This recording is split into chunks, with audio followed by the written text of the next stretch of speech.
If your salary depended on looking away from someone else's pain, how long would you pretend not to see it? I want you to sit with that question for a second because the woman in this story pushed that limit much further than she ever thought she would. By the end of this story, you will not only know what she did, you will also see the small places in your own life where you whisper that same excuse to yourself. So let me drop you right into the middle of her mess, not at the beginning, but at the point where everything is already on fire. There is a noisy public hearing in a cold city hall, and every seat is taken by angry people with phones in their hands. Screens on the wall show headlines about a company called Brightside, which once sold itself as the future of mercy. Reporters are whispering about secret algorithms, rejected desperate people, and a man who died out in the cold after being turned away. In the corner of this room, almost trying to disappear into her chair, sits a woman in a simple jumper and old jeans. Her name is Lee, and if you walked past her on the street, you would not look twice. Online, though, people have given her a new name and they say she killed strangers with code.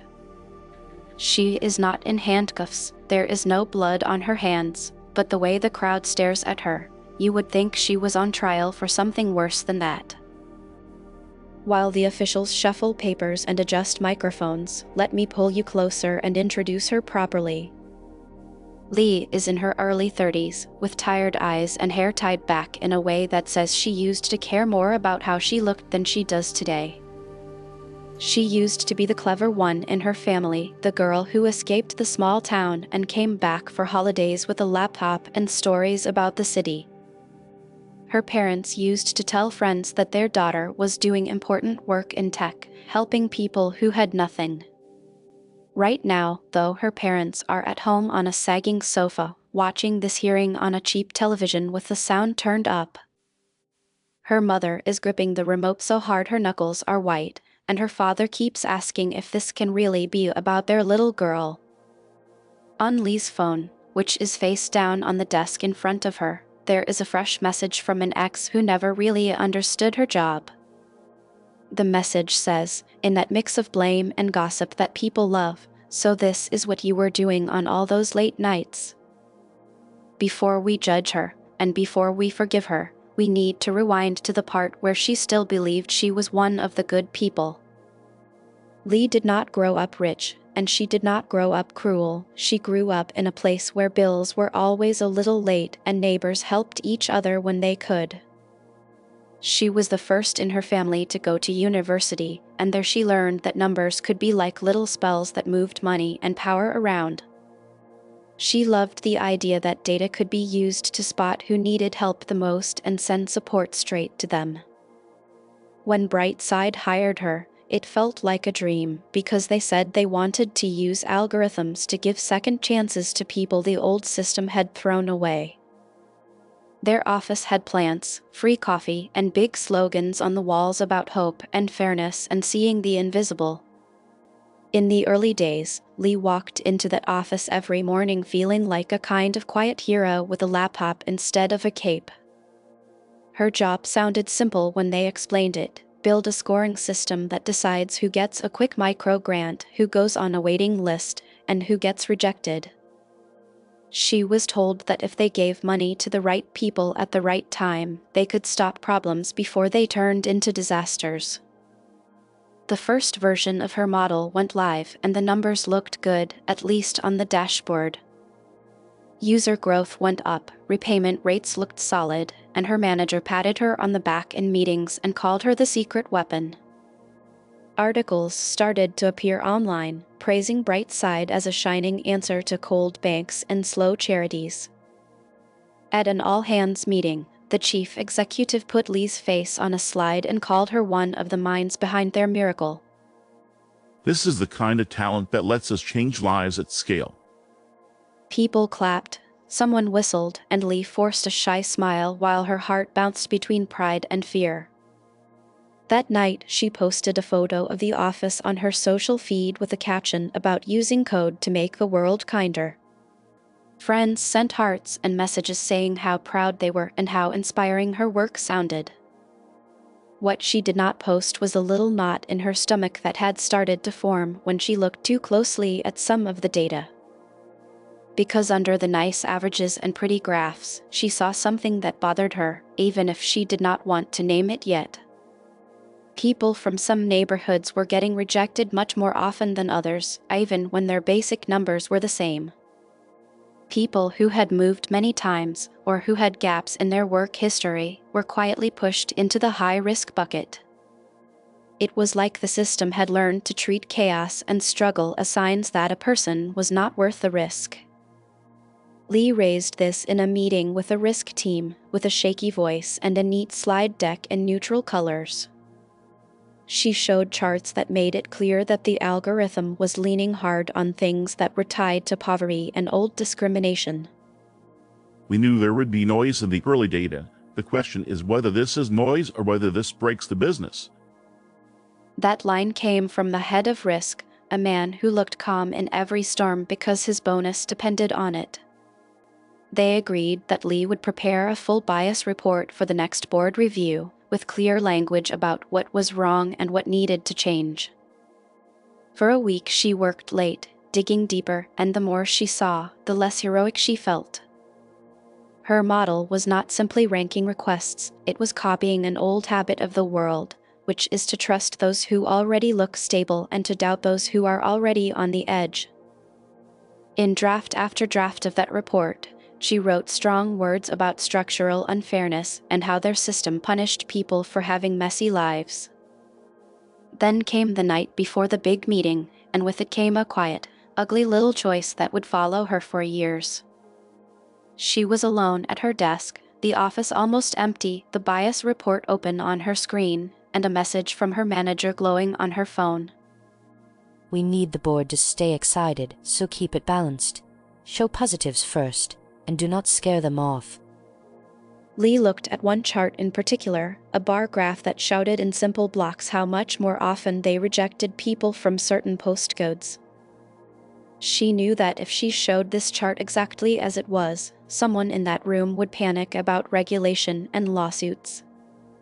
She also knew that she was up for a promotion in 3 months, one that came with a serious raise and a piece of the company. So she did something that does not look like evil on paper, but might be one of the purest forms of it. She softened her language, changed some labels, and quietly deleted the worst chart from the final deck.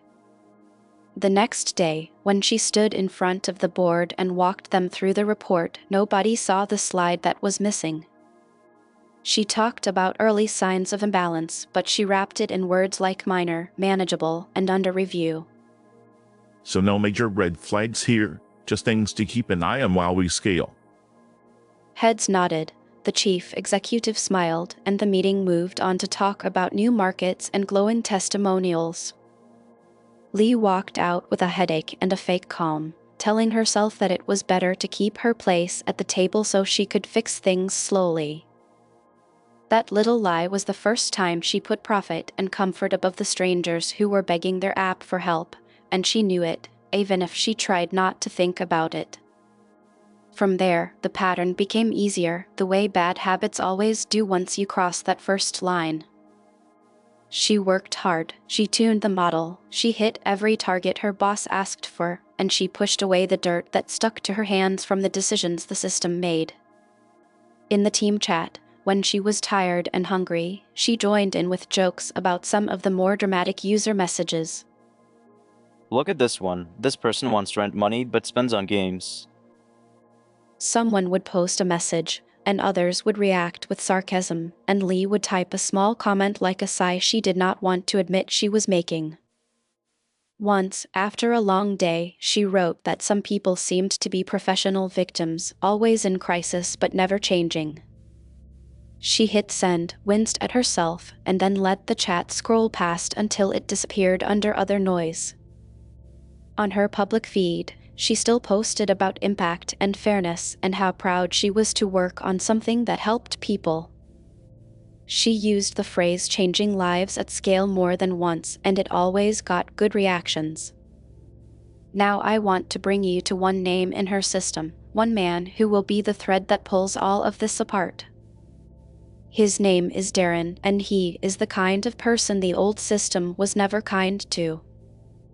His childhood was unstable, his jobs came and went, and his credit file looked like a storm had rolled over it.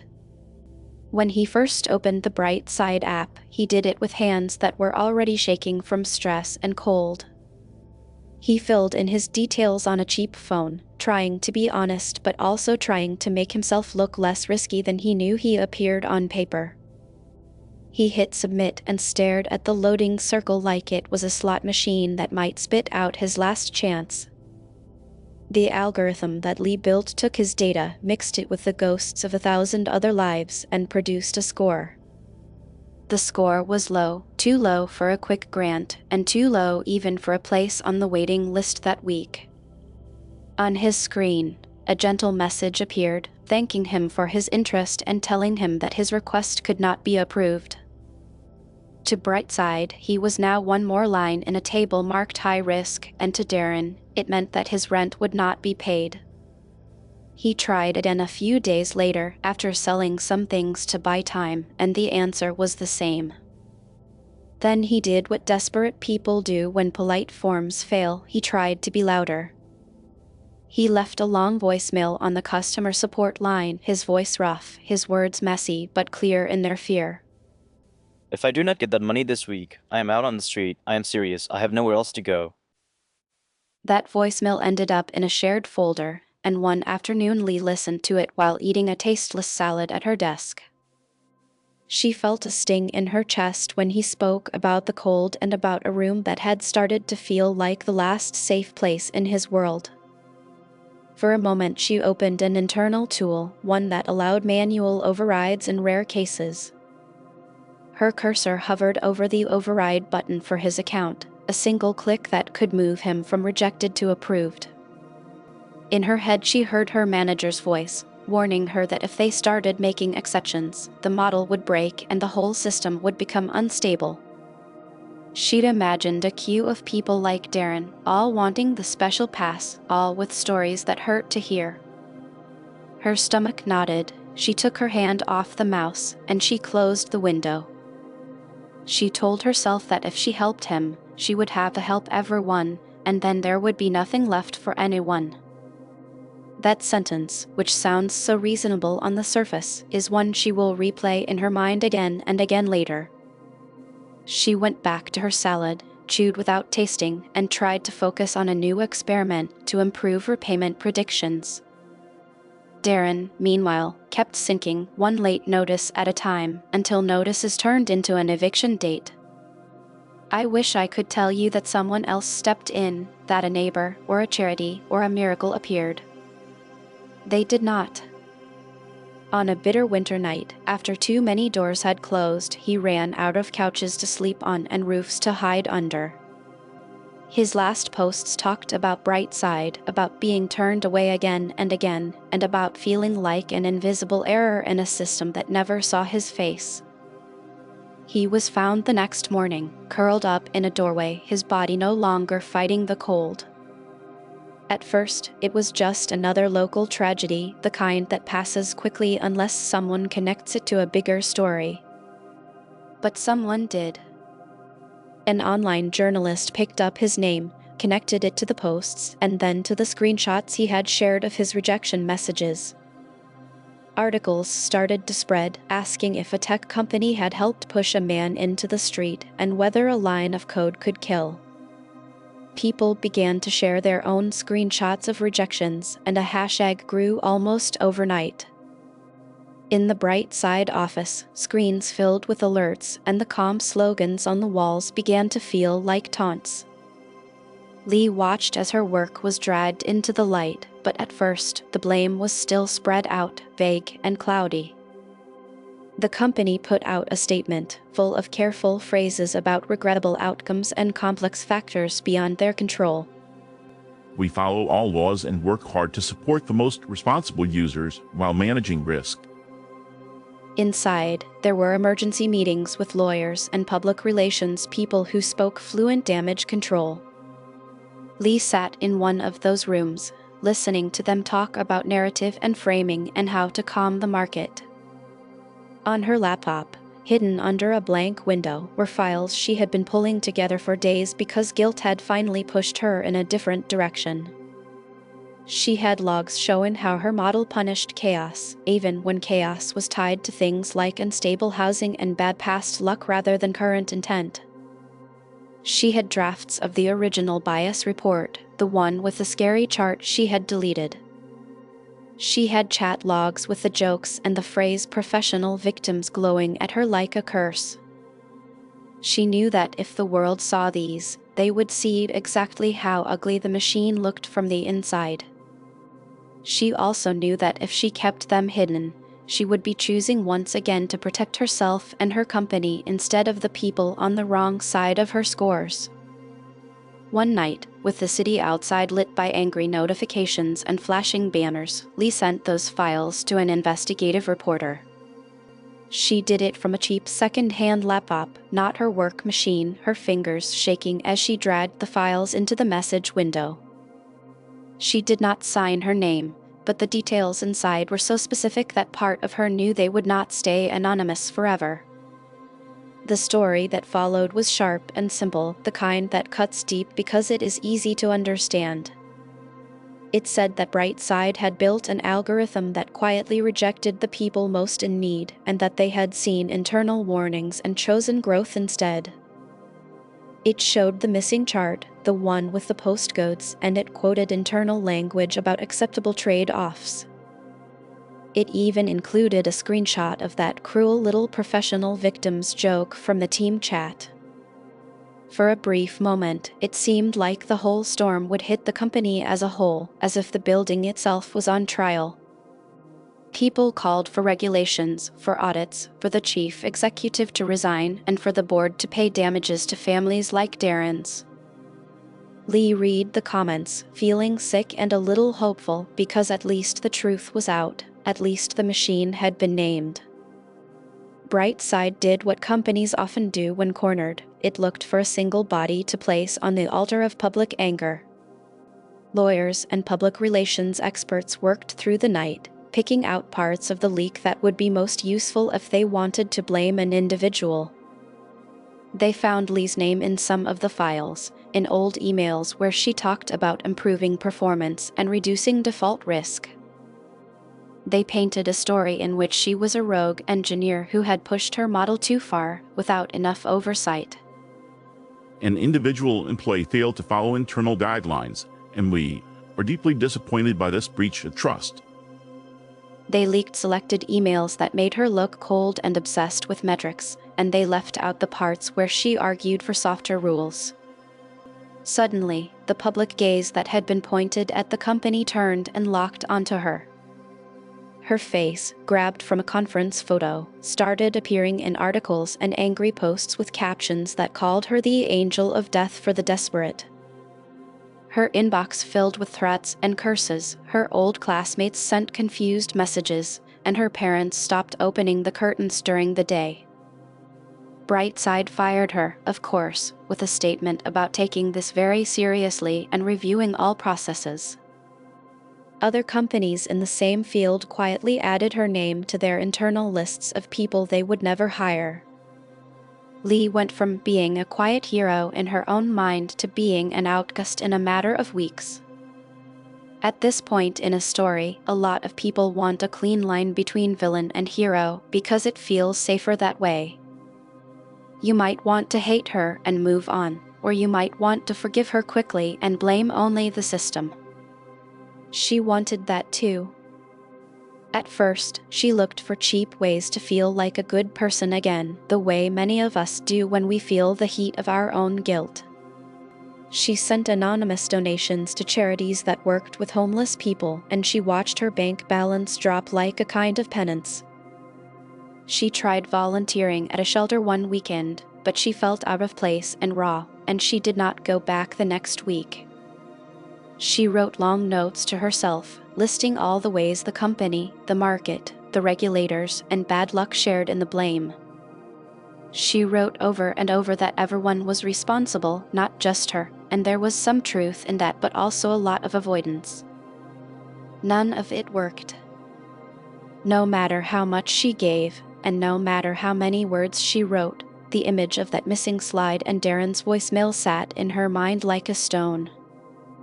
Every time she closed her eyes at night, she saw the moment her cursor hovered over the override button and then moved away.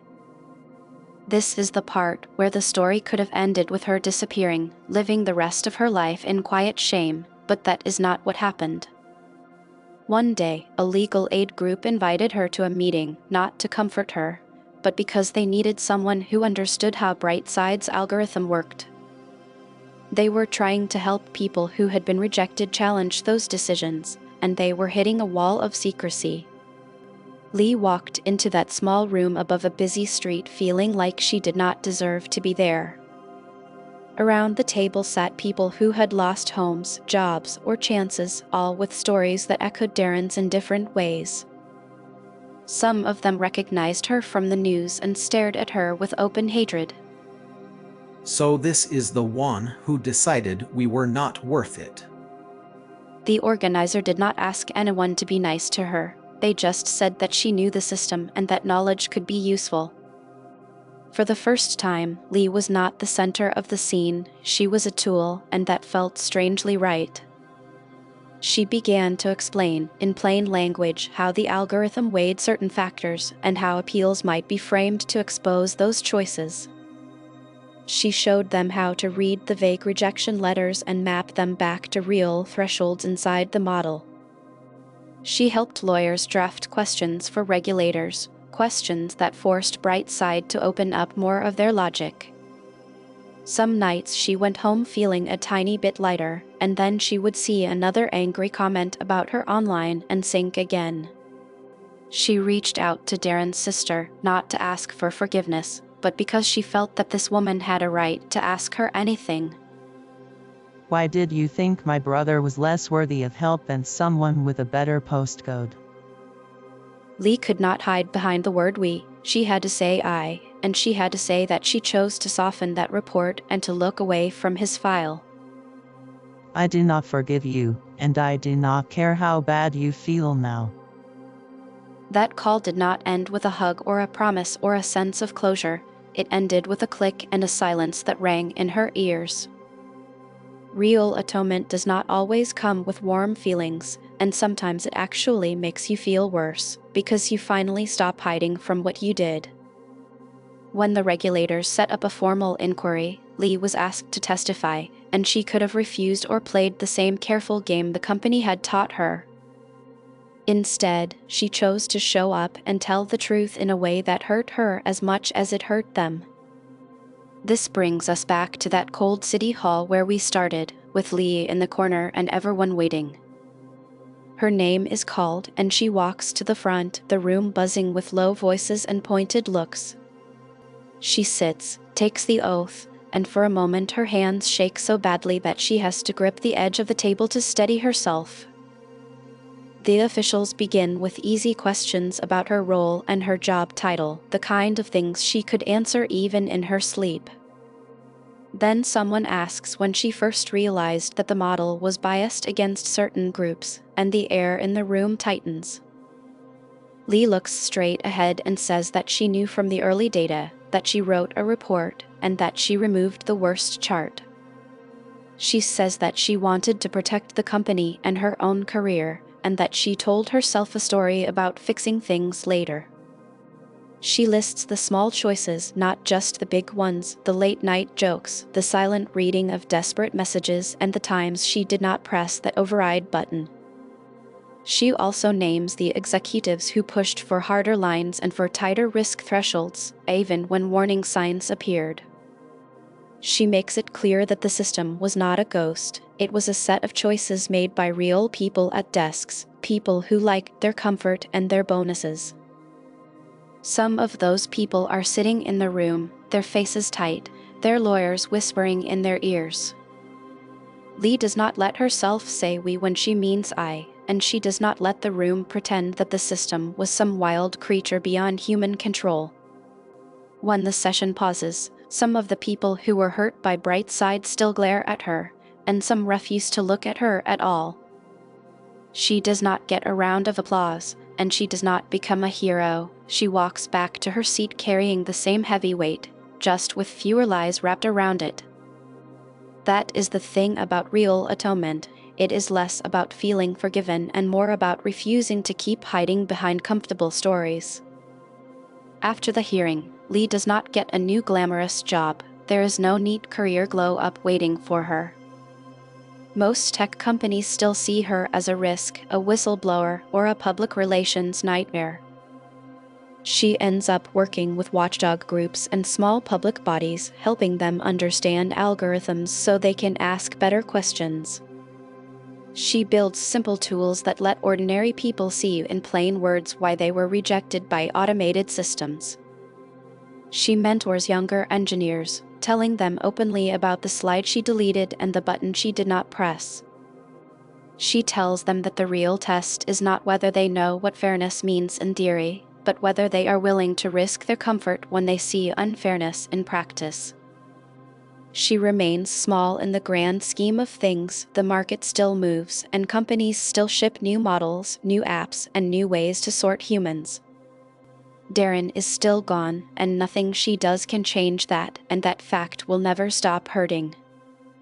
The system is still huge and unfair in many ways, and sometimes Lee lies awake wondering if anything she does now really matters. But every time a person wins an appeal because her explanation helped, or a regulator pushes for a new rule based on her input, a tiny piece of the machinery shifts. It is not enough to call it justice, but it is more than nothing, and sometimes more than nothing is the only honest goal we get. Now I want to circle back to you, because this story was never only about a woman named Lee or a company called Brightside. You probably do not write algorithms that decide who gets a home or who sleeps outside, but you do live inside systems that hurt people.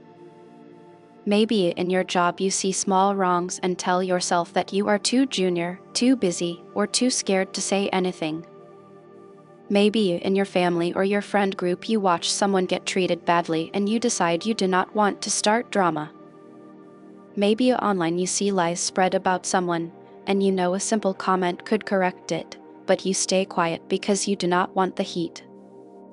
Most lives are not destroyed by dramatic villains with evil speeches. They are eroded by everyday silence and small, practical acts of looking away. Guns and knives destroy quickly, but most damage comes from emails not sent, questions not asked, and one ugly slide quietly deleted before a meeting. You might feel very small inside these big systems, and in many ways you are, and that part is real.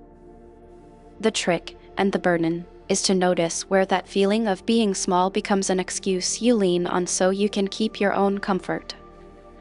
Somewhere in your life there is a button you are not pressing, a word you are not saying, because you know it will cost you something. I am not here to tell you to burn your life down, but I am here to ask whether you can afford to never press that button at all. Lee is not a saint, and she is not a cartoon monster. She is someone who failed, lied to herself, and then chose the slow, painful kind of repair. Her story does not wipe her slate clean, it just means she stopped adding fresh lies to the old ones. Maybe the only real difference between people like her and the rest of us is how far we are willing to go to protect our comfort. So the next time you feel that small twist in your gut, that tiny sign that says something is not right, I hope you remember this quiet little coward with a keyboard. I hope you remember that she finally chose to stop looking away, even when it was far too late to save everyone. And I hope, just once, you choose differently a little earlier, in your own corner of the machinery. If you stayed with me all the way to the end of this story, thank you, that means more than you think. If this hit a nerve or made you think about your own small choices, please tap like, subscribe to this channel, and leave a comment about what part stayed in your mind. If you want to support this channel so we can keep digging into these messy human stories, you can use the code on the bottom right of the video or the link in the description to send a donation. In the description you will also find links to very different stories from other series on this channel, and they scratch other parts of the same strange human itch. For now I will let you go, but I hope you come back for the next story, because there is always another quiet little disaster hiding behind a clean interface.